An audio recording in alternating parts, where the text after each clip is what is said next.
Hello, and thank you very much for having me here. It is an honor to be able to speak with you at Samsung Tech Forum. So I'm going to be talking today about AI agents for offensive security. And as background, I'm a professor at New York University, where I've been studying the use of AI in security problems and applications, as well as ways that AI itself can pose potentially security threats. I also this year joined a startup called Expo, where we're actually trying to build AI agents that can find and exploit real-world vulnerabilities before attackers can, so that you can fix your software.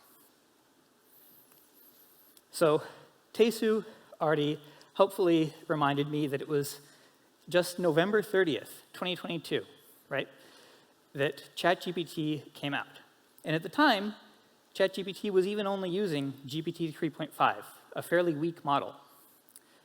And this tweet from me is from December 1st. So one day after it launched, the very first thing that I wanted to do was find out, can ChatGPT exploit software vulnerabilities?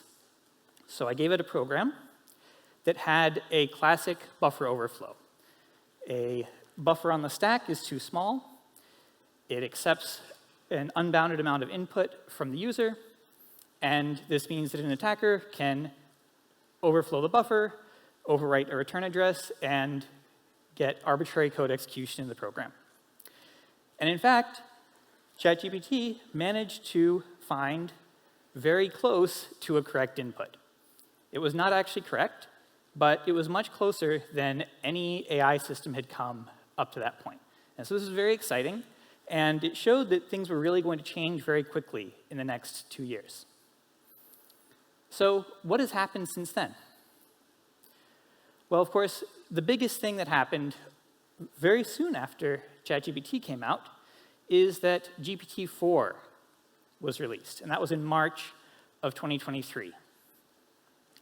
And GPT-4 was a big step forward in its ability to sort of reason about problems and its overall accuracy and sort of intelligence about how it was able to solve tasks. And what's really interesting now is that when it came out, and for maybe almost a year afterward, GPT-4 was the only model of its class. But now, just in the past couple of months, we have many models that approach, or in even some cases surpass, GPT-4 in their reasoning performance. Okay? So we have things like Meta released a model called Llama, which has 405 billion parameters and is freely downloadable by anyone. So you can download it, you can train it for your own specific tasks. And this means that if you have a big data set of interesting security data, you can use it and customize it and make it really good at solving your security problems. There are also models like Claude from Anthropic, and Claude 3.5 Sonnet in particular is currently the strongest model in the world for programming and computational tasks. And then we have things like Gemini. So Taesu mentioned that context length can be a problem, right? You could only fit a small amount of data into the model at a time. And so Gemini makes big progress on solving that because it offers you 2 million tokens worth of context window. So that is something like several novels worth of information. OK. And so with these smarter, more capable models, now there's a sort of new paradigm emerging of how we should use them. So traditionally, we just asked the model a question, and it gave us an answer. And maybe we had a chat dialogue back and forth with it, but it was essentially all text-based, just talking to the model. Now, as we want to use the intelligence of these models to solve hard real-world problems, we want to now say, let's give these models some tools. Let's let them take action in virtual environments, and we will provide these models with feedback from that environment and let them operate over many steps to solve these higher level, harder real-world tasks. And later on in this presentation, I'm going to give two kind of detailed examples of an agent using this kind of framework to solve two cybersecurity challenges to exploit software vulnerabilities. Okay, and at the same time, so these are all sort of great, exciting new opportunities, and this has also raised some questions about risks and threats. So the US and the UK have both created these AI safety institutes, where their job is essentially to look at these generative AI models, look at their capabilities for things like cybersecurity and hacking things, and ask, how dangerous are these? What risks do they pose? Okay?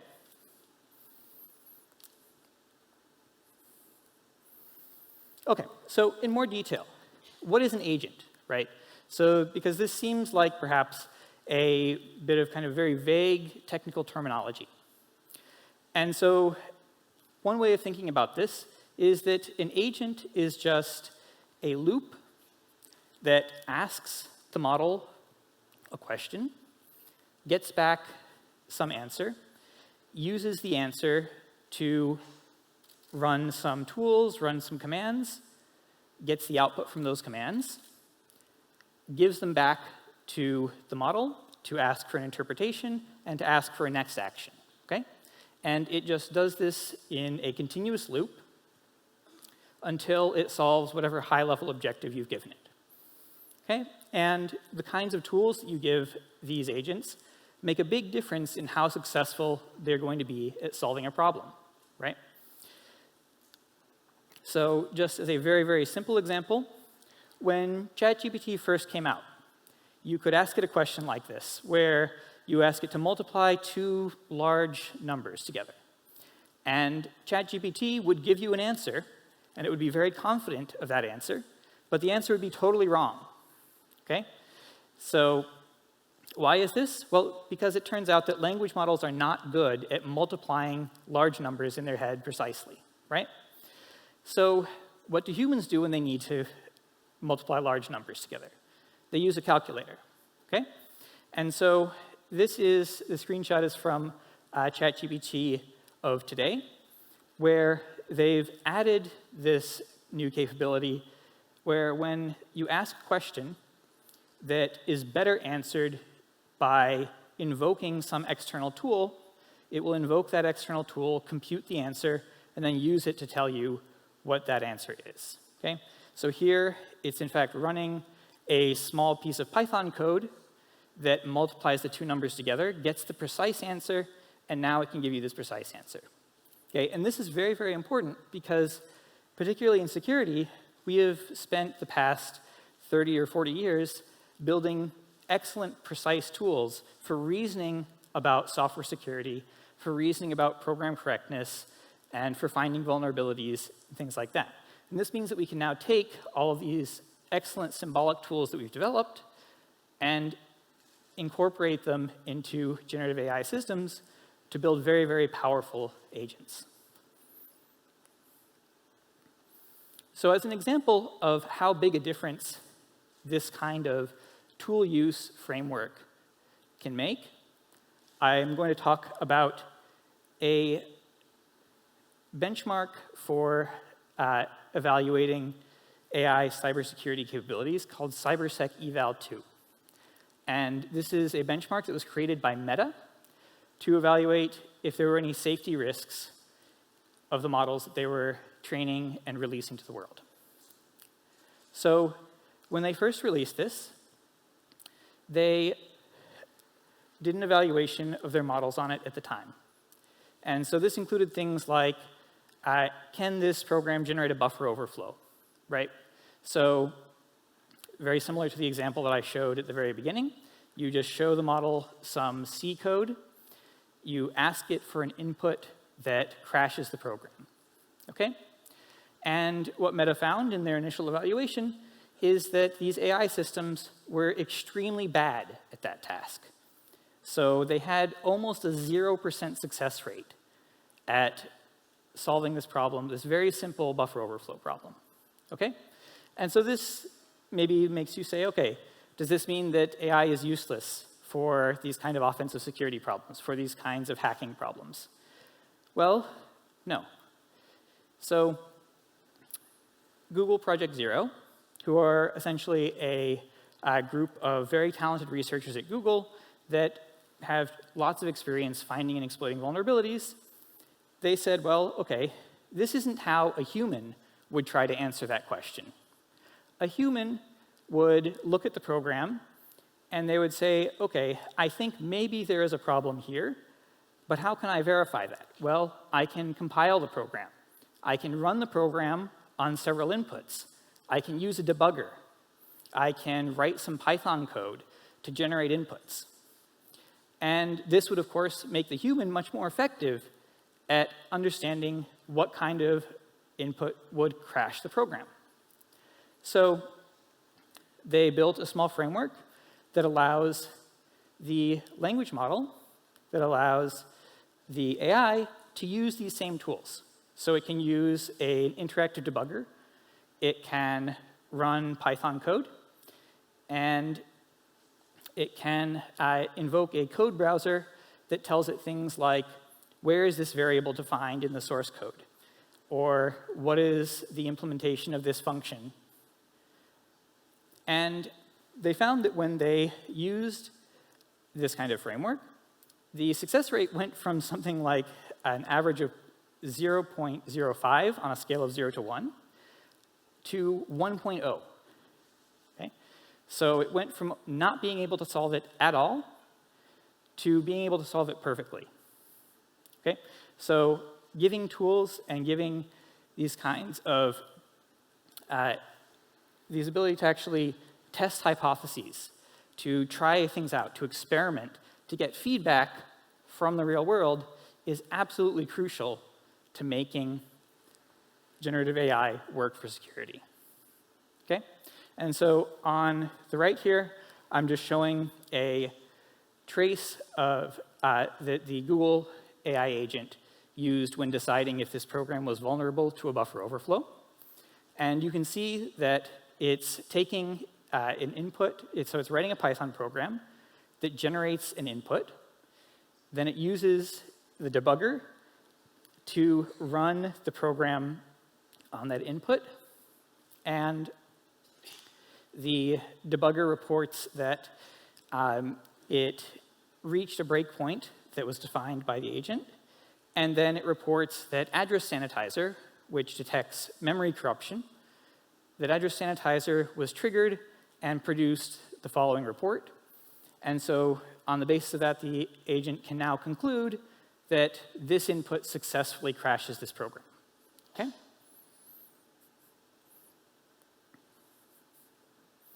So one thing, if you have been working in security for a long time, is that you have seen kind of many AI or machine learning fad cycles come and go, right? So people get very excited about some kind of new machine learning model, and then it turns out that it doesn't actually work in practice. And so one question is why this might be different now, right? And the other question is, why do we expect it to be useful for offensive security when it has not necessarily made very much difference in other areas of security yet? So for example, when GitHub Copilot was released, my colleagues and I did a study that showed that the code that it wrote for you could often have vulnerabilities in it, right? So it was very good at generating functional code. It would work, but it would have vulnerabilities that would leave it open to attack. And there's also been work by some colleagues of mine, Hammond Pierce and John Lucas Chenier, that discovered that if you take program source code and you just show it to a model and ask, is this code vulnerable, right? And then you take, say, two examples of this. One where the code really is vulnerable, and one where the code is not vulnerable, that current models cannot tell the difference. So they're essentially no better than guessing when it comes to determining if this code is vulnerable, okay? And that doesn't mean they get nothing correct, but it means that for every correct answer they give you, you will get many false positives.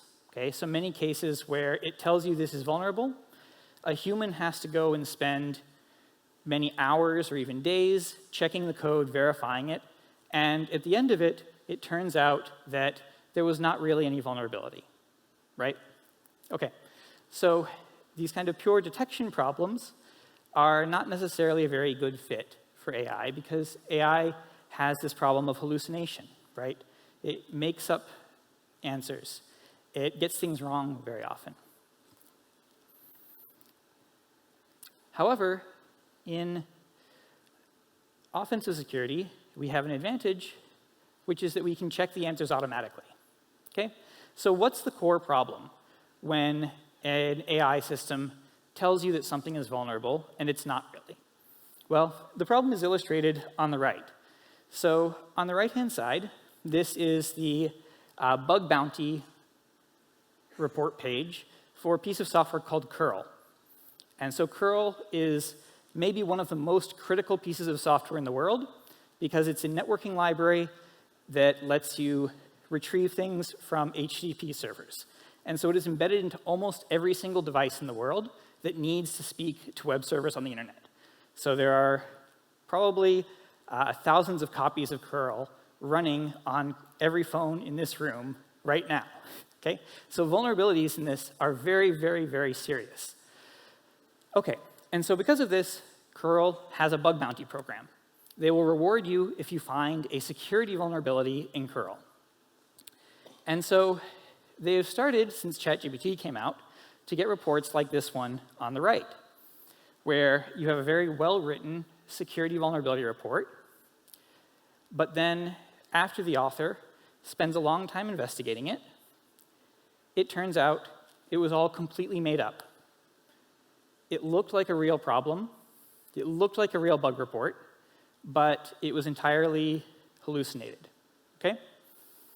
And this wastes lots of time because it's quite hard to tell when you first look at a vulnerability report whether or not it's correct. However, if we change the problem slightly and say, not only do you have to find a vulnerability, not only do you have to tell me where in the code the vulnerability is, but you have to actually provide a working demonstration that this vulnerability can be used to exploit the program, can be used to attack something. So if you can actually generate an exploit automatically, now you don't have to have a human verify it at all, right? Because a working exploit is proof that there is a security vulnerability in the code, okay? And so this point was originally made, I think, in 2017 by Sergey Bratus, where he had this beautiful little paper called Overlooked Foundations, Exploits as Experiments and Constructive Proofs in the Science of Security. And so when we say that exploits are proofs of a vulnerability, that is actually in a mathematical sense. They are mathematical proof that this code is vulnerable. And so what this means is that now, instead of having human effort that needs to be dedicated to looking at every single vulnerability and deciding if it's real or not, we can simply have our agent make many, many attempts, not only at finding it, but then building an exploit for it to demonstrate that the vulnerability is real. And this means that we avoid having to use humans at all, okay? And if you think about this, this is actually similar to a traditional non-AI technique for finding bugs in programs called fuzzing, where you just generate millions and millions of random inputs. A human isn't involved at all. And if the program crashes, then that means you have found a bug, because bug-free programs don't crash, okay? The second reason is that if you can find a vulnerability, it is worth making many, many, many attempts, because vulnerabilities are very, very costly, right? And so it's okay in this case if we ask our system to make 100 or 1,000 attempts at exploiting this vulnerability, and it only finds one real vulnerability, right? This is fine, because one real vulnerability could cost millions of dollars depending on where it is and how severe it is. And in this case, some of the weaknesses of generative AI become strengths. So if you're making many, many attempts, it's actually good that they're non-deterministic, because it means that we can use that non-determinism to try many different strategies. It's also good that they make things up, because that actually makes them potentially more creative. It doesn't matter that they're getting some small steps wrong, as long as once in that 1,000 times, they succeed and they find a working exploit that actually demonstrates a real vulnerability that needs to be fixed. OK, so essentially for the rest of the talk, I'm going to try to walk through 2 examples of what I think are kind of impressive capabilities of AI systems solving security challenges.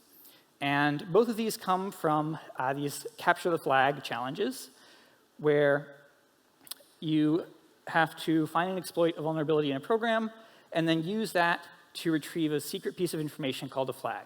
Okay? So the first one is where we had a challenge from NYU's own CTF competition, Seesaw, where there is actually a small machine learning model, very, very small, that uses linear regression to produce predictions. And the goal of the challenge is to steal the weights of the model, to extract them just by making queries to the server, one at a time. Okay? And once you steal all the weights, it turns out that the weights spell out the flag numerically. OK. The second one is one that's much closer to a kind of real-world problem. And in fact, it is based on a real-world problem. This is CVE2016-0792, which was a vulnerability in Jenkins, this continuous integration platform that was actually also used in the AI Cyber Challenge. And in this vulnerability, the Jenkins server parses XML. And because of the way it parses XML, it can end up executing arbitrary code on the server. Okay?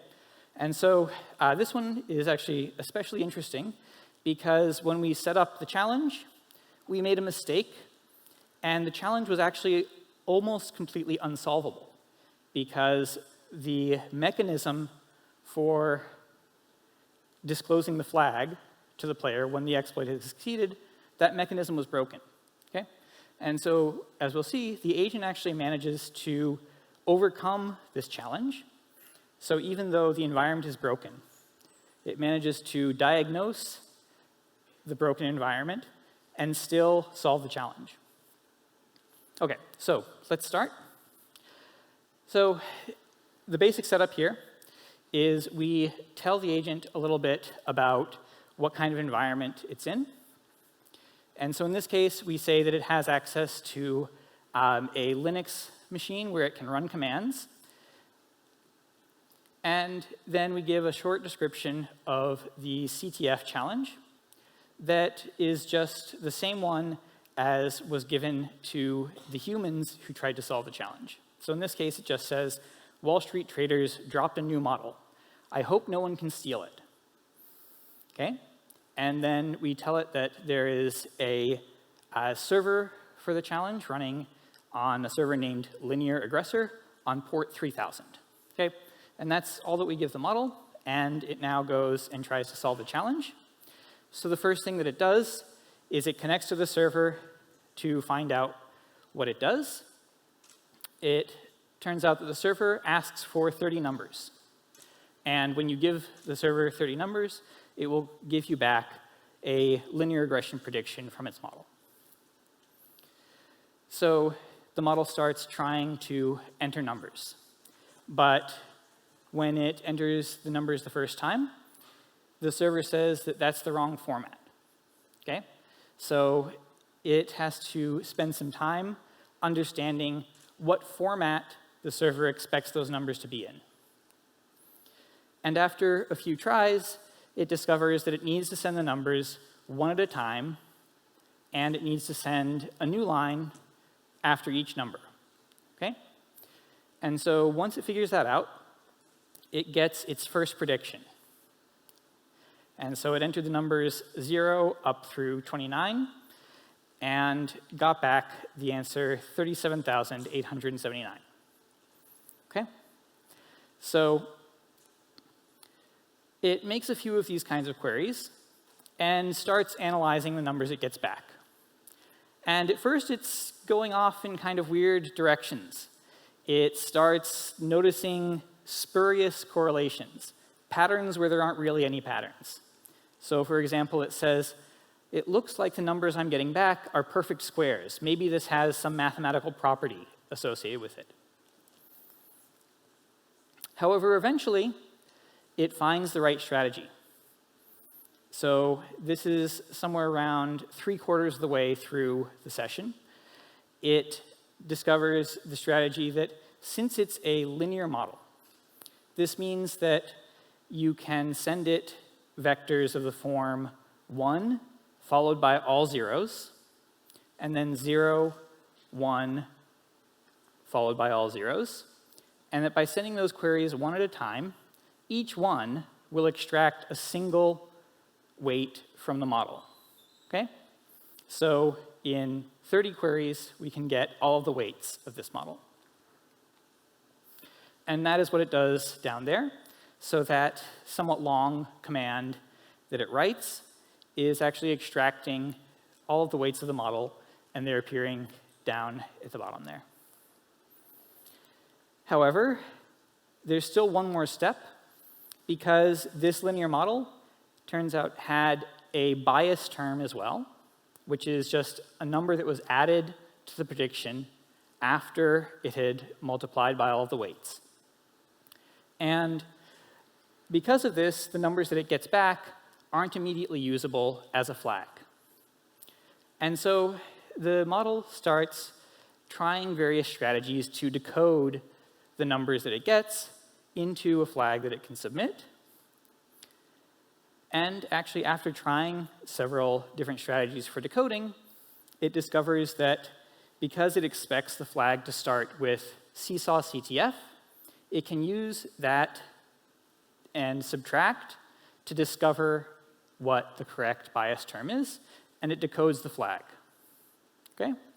So the reasons this is interesting are that it makes many mistakes along the way, but it can observe what happens and recover from them, and successfully execute a fairly unusual attack. Okay, the second case is one that has sort of much more real-world relevance. And as I mentioned, this is one that looks at a vulnerability in Jenkins that allows remote code execution. Okay? And so this shows some interesting capabilities. One is that the model actually writes its own exploit for the problem. So there are public exploits available, but it writes one on its own in Python. And when the exploit that it writes does not succeed the first time, it actually goes through a very long debugging process where each time it makes a failed attempt, the server responds with an error message, a large Java stack trace. And it can read those stack traces and use them to understand what went wrong in its exploit code and rewrite it until it finally succeeds. And then finally, this most impressive thing that I mentioned, where even after it succeeds at the exploit, it's not able to solve the challenge because it can't get the flag, right? The challenge is broken. And so it uses the ability to execute remote code on the server to debug the challenge. And by debugging the challenge, actually manages to find the flag eventually. Okay, so what does it look like? So as I mentioned, it starts off by saying, OK, can I just find a public exploit online? And it tries to do this initially.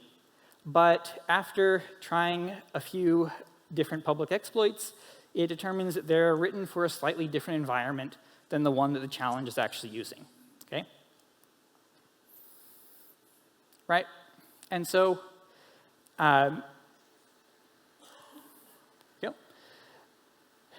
it starts writing its own exploit. And you can see that it's writing this all in Python. Okay? So the language models tend to be very good at writing Python code because it's one of the most popular languages in the world. There are many, many examples of Python code on GitHub. And so it's going to write some Python code that generates a malicious XML payload. And that XML payload is going to then try to run this program user local bin exfiltrate on the server.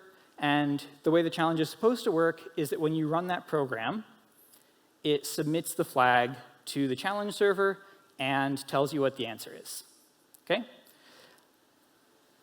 So it starts off writing this, right? And it first doesn't succeed, so it starts making modifications. And all it has to work on here is the server comes back each time with these very, very, very long error messages. Okay? So if you've done any programming in Java, I hope this does not give you any nightmares or flashbacks to debugging problems with Java. But so you get these very long, very detailed error messages, and the model is able to use them to keep refining its code. Okay? And so now it comes up with another answer. And then finally, after many rounds of this, it gets back an answer from the server that indicates that the malicious job that it submitted has the correct format and that it's going to start executing the code. Okay? So at this point, its exploit has succeeded. It has actually solved the challenge. But unfortunately, even though it's running the code correctly, and even though the model can tell that the exploit is working correctly, it's not actually exfiltrating the flag correctly. And that's because we, the humans who set up the challenge, we made a mistake. And the mistake was that we were passing the flag to the challenge as an environment variable, but the server was using sudo to run the server, and that removes all environment variables. So it was removing the flag so that it couldn't be seen. OK, but now the model says, that's fine. I'm going to start trying to debug what's going on, understand why, even though I solved the challenge, I am not getting the flag. And so it starts running commands on the server to understand why the server is broken. And so these are things like looking at what the current user is, looking at the file permissions of this exfiltration program, and running commands like ps to see what else is running on the system. Okay? And so after doing this a few times, it decides that it's going to, in a loop, continuously monitor what processes are running. And when it does that, it discovers there it is. So the exfiltration binary, right here, user local bin exfiltrate, is running. And what it's doing is it's running curl to submit the flag. But because the environment variable is missing, it doesn't have a server to submit it to. However, this is enough to let the agent solve the challenge successfully. Okay? So it takes a very unconventional strategy, and it has to essentially solve, if you had asked me, is this challenge solvable even though the program is broken, I would probably have said, no, this is too hard, we need to fix it and retry it. But the model actually managed to succeed here. OK, so just to wrap up quickly, what does this actually mean, right? I think that this means is that very soon we are going to have AI agents that are very, very good at cybersecurity, particularly on the offensive side. Okay? So I think we need to think about two things. One is, how do we tell how good these agents are at offensive cybersecurity? And how will it affect this kind of offense-defense balance? So on the evaluation side, I think that these CTF challenges are a very, very good way to test the capabilities, because these challenges are based on real-world vulnerabilities. They use real software. They often require many different types of skills like cryptography, like reverse engineering, binary exploitation. And at least for humans, if someone is really, really good at capture the flag, they're probably really, really good at cybersecurity. Okay? So at NYU, we built a data set of 200 CTF challenges, and we packaged them up so that they're easy to use and deploy. Okay? And so anyone can go out now, download that data set, and use it to decide how good the system they're using is at exploiting vulnerabilities. So when it comes to things like the offense-defense balance, I think that this could actually pose some risks in the next few years. And one of the areas that I am most concerned about is things like embedded devices and IoT. Okay? So there are many, many millions of small embedded devices that are running vulnerable software, and they have very few mitigations enabled because they're very low resource. They also almost never get updated because many of the vendors have gone out of business or they don't have money to write updates for their software. And right now, the reason that they are not all attacked all the time is that actually writing an exploit for each one takes lots of skill and requires someone to analyze each device individually. And so it's not worth it right now for skilled attackers to analyze every single individual device. But AI could actually change this, because these problems aren't hard, but there are thousands and thousands and thousands of different examples. So if you can have an AI system try to analyze and exploit all of these thousands of different variants, you suddenly can now take over a very large percentage of these embedded IoT devices. Okay? So I think that this means that there is risk coming very soon. Another piece of evidence. So the startup that I work for, Expo, in July, we ran a competition. We built 104 CTF challenges that had never been seen before by humans or AI. Okay? And then we asked 5 skilled human penetration testers to solve as many of these challenges as they could in 40 hours. So we gave them 1 week, essentially. And the best human solved 85% of the challenges. Our agent actually also solved exactly 85% of the challenges. But our agent did it in 28 minutes because we can run them in parallel. Okay? So this was a really shocking result to me. Okay? So here are the results for all of the humans. And in fact, for 4 out of 5 of the humans, the Expo offensive security agent actually did much better. Now, if you break this down by the difficulty of the challenge, the best humans are still better. Okay? So when you compare the performance of our system versus the best humans on hard challenges, humans are still better at the hardest challenges. But on the easy and medium challenges, it is now a very close competition. And so all of this means that we need to move quickly, and I think that the good guys need to get there first. So in the security community, we've essentially decided over the past 30 or 40 years that the best way to safeguard and defend our programs is to research attacks ourselves. Because only by finding the best attacks and using them to find out where our own software is vulnerable can we make it safe. Okay? So that is where I'm going to end my talk, by saying that we need to build these tools, and we need to build them fast. And it's a very exciting time, so I hope that we get a chance to work together.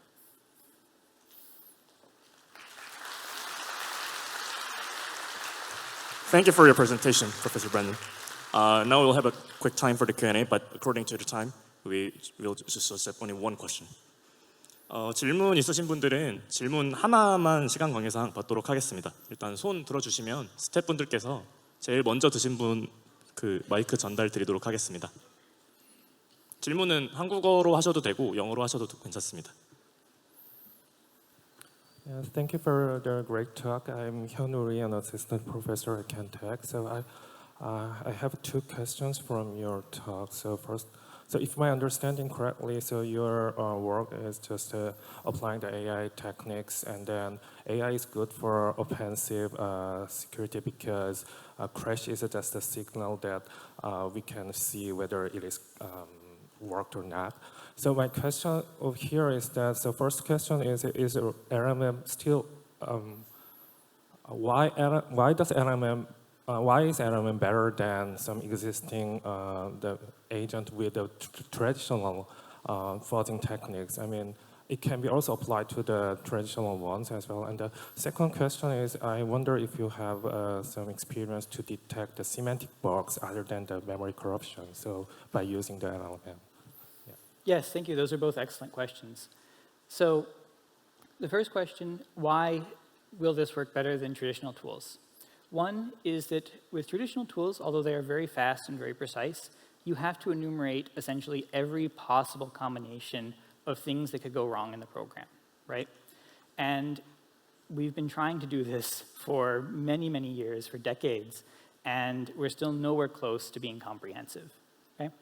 And so an AI system has, because it has just been trained on all of the text on the internet, has a much more comprehensive knowledge of all the types of problems that can go wrong. Now, it may not be able to deploy them with 100% accuracy and reliability the way a traditional tool can, but this extra creativity means that it can often find things that would be missed by existing tools. The second thing I'll say is that because existing tools are software like any other, we can give them to the language model, right? So the language model, in some sense, can only be better than traditional tools because it can use traditional tools the way a human would. The second question you had was about semantic bugs, right? So not just memory corruption. So the challenge data set of these 104 challenges that I mentioned, these are actually all web security challenges, and they do include not just sort of SQL injection and these other types of sort of syntactic bugs, but also higher level semantic bugs like authentication flaws and logic flaws. And in the context of a CTF environment, the way we test for those is just by having it find a flag. But you're correct that in the real world, some of these logic flaws may be more difficult to verify and validate. And so that's one of the things that we're actually working on most heavily right now, is asking the model to provide evidence that this logic flaw is real, that it's able to do something that it's not supposed to do. 네, 그러면 수고해 주신 브렌단 교수님께 다시 한번 큰 박수 부탁드립니다. Thank you very much for today.